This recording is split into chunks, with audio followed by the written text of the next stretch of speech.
श्री स्वामी समर्थ जयशंकर.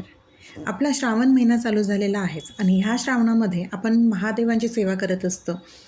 तसेच बरेच जण ह्या श्रावण महिन्यापासूनच 16 सोमवारचं व्रत किंवा पशुपतीनाथांचं व्रत करत असतात.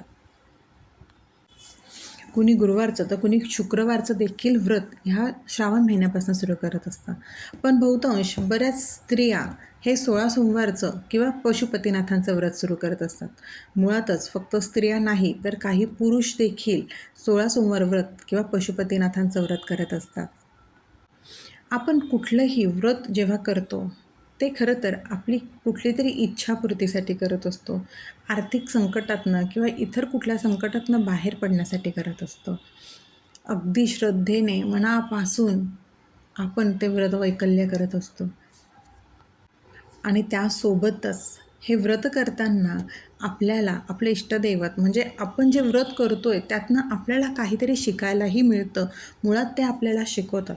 तर त्या आपल्याला कुठल्या गोष्टी शिकवतात? सगळ्यात महत्त्वाचं म्हणजे श्रद्धा.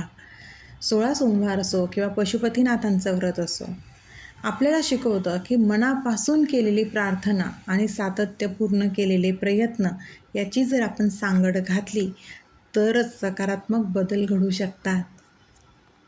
आपण जी सेवा करतोय, आपण जे व्रत करतोय त्याच्यावर आपली श्रद्धा असायला हवी आणि आपले प्रयत्नही असायला हवेत.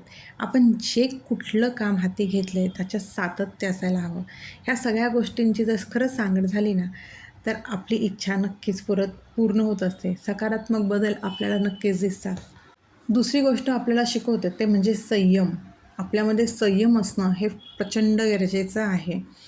उपवास म्हणजे फक्त अन्नाचा त्याग नाही, तर त्यासाठी आपल्या इच्छा, आपला राग, आपलं भावनांवरती असलेलं नियंत्रण ठेवण्याचा सराव, ह्या सगळ्या गोष्टी आपल्यामध्ये असायला हवा. आणि आपल्या रागावरती, आपल्या इच्छांवरती, मुळातच आपल्या षडरिपूंवरती आपलं नियंत्रण असेल ना, आपला संयम असेल तर आपली इच्छापूर्ती लवकर होण्यास मदत होत असते. कारण यातूनच आपण आपल्या सवयी बदलतो आणि एक योग्य व्यक्ती म्हणून आपण घडू शकतो. आपण व्रत करताना ते संकल्पयुक्त करतो आणि त्यासाठी संकल्पयुक्त सेवा करताना काही नियम असतात. ते मुळातच आपल्याला एक प्रकारची शिस्त लावण्यासाठी असतात.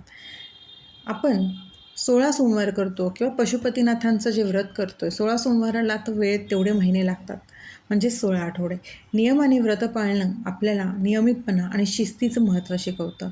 आयुष्यातील मोठे यश हे छोट्या छोट्या शिस्तबद्ध सवयीमधूनच मिळतं.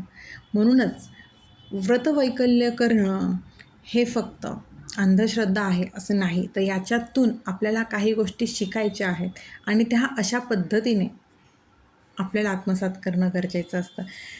शिस्त आपल्याला ह्या संकल्पयुक्त सेवेमधनंच लागते. कारण का आपण त्या वेळेलाच बसतो, तेच आसन घेतो, त्या सगळ्या गोष्टी आपण पाळतो. संकल्पयुक्त सेवा करताना तर तुम्ही 8 दिवसाचे असाल, 16 सोमवार करताना 16 आठवडे म्हणजेच जवळजवळ 4 महिने मांसाहार वर्ज्य असतो, परान्न वर्ज्य असतं. ती एक शिस्त आपल्याला लागून जाते आणि ही शिस्त जर आपल्याला लागली तर साहजिकच या शिस्तबद्ध सवयींमधून आपल्याला यशप्राप्ती नक्कीच होते. आपण हे व्रत करतो ते काय एका दिवसात होतं का? तर त्यासाठी सातत्य लागतं. कोणतेही ध्येय किंवा कोणतंही व्रत हे एका दिवसात पूर्ण होत नाही. त्यामुळे जसं आपण दर सोमवारी न चुकता व्रत पाळण्याची परंपरा किंवा पद्धत ठेवतो, तीच पद्धत, तीच परंपरा आपल्याला सातत्य शिकवते आणि त्या सातत्यामुळे आपण आपल्या ध्येयापर्यंत नक्कीच पोचतो. म्हणूनच व्रत पाळण्याची ही परंपरा आपल्याला सातत्याचे महत्त्व शिकवते. ह्या अशा पद्धती आहेत ज्या व्रतवैकल्याने आपण आपल्यामध्ये आत्मसात करू शकतो आणि ह्या गोष्टींमुळे आपण ह्या गोष्टी व्रतवैकल्य केल्यामुळे आपण ह्या गोष्टी शिकू शकतो. मुळातच आपली मानसिकता बदलायला हवी व्रतवैकल्य करताना. आपण त्याच्यातनं काय शिकतोय हे महत्त्वाचं आहे. प्रत्येक वेळेलाच आपल्या व्रताचं आपली इच्छा पूर्ण झालीच पाहिजे असा अट्टहास न करता आपण ह्या व्रतवैकल्यामधनं किंवा आपण ह्या सेवेतनं काय शिकलो हेही महत्त्वाचं आहे. नेहमी निरीक्षण करा. जरी तुमची इच्छा पूर्ण झाली नसेल, तुम्ही जे काही व्रत केलं असेल किंवा कुठलीही साधना केलं असेल, पारायण केलं असेल, काही असो, अनुभव घ्या. जरी इच्छा पूर्ण झाली नसेल तर कुठली तरी शिकवण महाराजांनी किंवा महादेवांनी नक्कीच दिलेली असते. ती आत्मसात करा आणि अनुभव घ्या. त्यामुळे कुठलंही व्रत करताना आपल्याला त्यातनं काय शिकायला मिळतं हे जाणून घ्या. कष्टाला पर्याय नाही. कष्ट आणि कर्म आपल्याला प्रामाणिकच करायला हवे आणि ते आपल्यालाच करायला लागतात. त्यासाठी आपल्याला कुठल्याही मध्यस्थीची गरज लागत नाही. आपला देव आपल्याला मार्ग दाखवत असतो आणि आपण आपले कष्ट आणि कर्म प्रामाणिक केले की आपल्याला आपल्या मेहनतीचं फळ आपले इष्टदैवत आपले महादेव स्वामी नक्कीच देत असतात. त्यामुळे कष्ट कर्म प्रामाणिक ठेवा. या श्रावण महिन्यात महादेव सगळ्यांच्या इच्छा पूर्ण करतील. श्री स्वामी समर्थ. अशक्य ही शक्य करतील स्वामी.